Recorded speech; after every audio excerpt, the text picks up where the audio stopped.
Welcome to our exploration of the structure and composition of the Earth's interior and the effects of the Earth's rotation and revolution. We'll be taking a deep dive into the layers of the Earth and discovering how its rotation and revolution shape the world we live in, and how the Earth has changed over time. Let's get started! Hi! Welcome to the fascinating world beneath our feet. Get ready to dive deep into the inner workings of our dear Earth. From its core to its crust, we'll explore the structure and composition of the planet we call home. So grab your geological hats and let's get rocking! Are you the crust of the Earth? Why? Because you're a solid foundation that I'd like to build on. There are two different types of crust, a thin oceanic crust that underlies the ocean's basins, and a thicker continental crust that underlies the continents.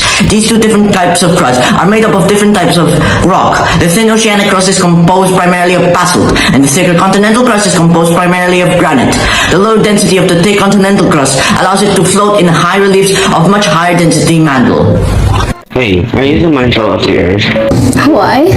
Because you have a depth that I can't resist. Earth's mantle is thought to be composed mainly of olivine-rich rock. It has different temperatures at different depths. The temperature is lowest immediately beneath the crust and increases with depth. The highest temperatures occur when the mantle material is in contact with the heat-producing core.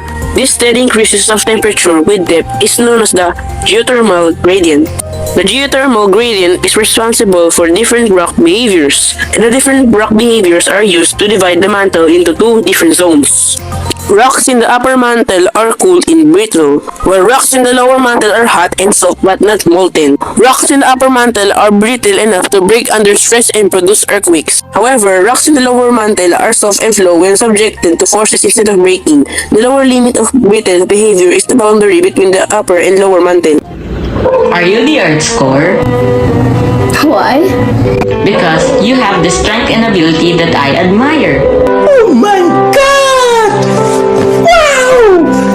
Earth's core is thought to be composed mainly of an iron and nickel alloy. This composition is assumed based on calculations of its density and upon the fact that many meteorites are iron-nickel alloys. The core is the Earth's source of internal heat because it contains radioactive materials which release heat as they break down into more stable substances. The core is divided into two different zones. The outer core is a liquid because the temperatures there are adequate to melt the iron-nickel alloy. However, the inner core is a solid even though its temperature is higher than the outer core. Here, tremendous pressure produced by the weight of the overlying rocks is strong enough to crowd the atoms tightly together and prevents the liquid state. I guess you can say it's under a lot of pressure to remain solid. Ever wondered why we have days, nights, and seasons? Well, the answer lies on the rotation and revolution of the Earth. The Earth rotates on its axis, an imaginary line that runs through the center of the Earth. As it rotates, the sun's rays are exposed to different parts of the Earth. This causes day and night. The rotation of the Earth also causes the ocean currents to move in a spiral pattern, diverging away from the equator and converging towards the poles. This has a major effect on the temperature and movement of water around the world. In summary, the rotation of the Earth has numerous effects on the environment. It also causes the Coriolis effect, which deflects winds to the right in the northern hemisphere and to the left in the southern hemisphere. It also causes the ocean currents to move in a spiral pattern, diverging away from the equator and converging towards the poles. These effects impact the weather, temperature, and movement of water around the world. Hey, are you the Earth's rotation?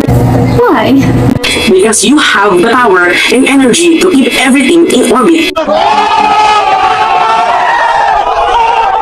The Earth also revolves around the Sun. This is called the Earth's revolution. The revolution of the Earth around the Sun is like a grand cosmic dance that affects everything on our planet. It causes the seasons to change, the length of the year to pass, the apparent movement of the Sun across the sky, and the variation in the length of the day. It's even responsible for the direction of the Sun's rays, intensity of sunlight at different times of the year. All of these effects combine to make the Earth a dynamic and vibrant place to live. So from the inner core to the outer core, from the mantle to the crust, and from the effects of the rotation to the effects of revolution, we've seen that the structure and composition of the Earth's interior are fascinating and complex.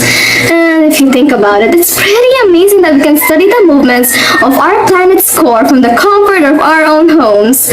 Thank you for watching!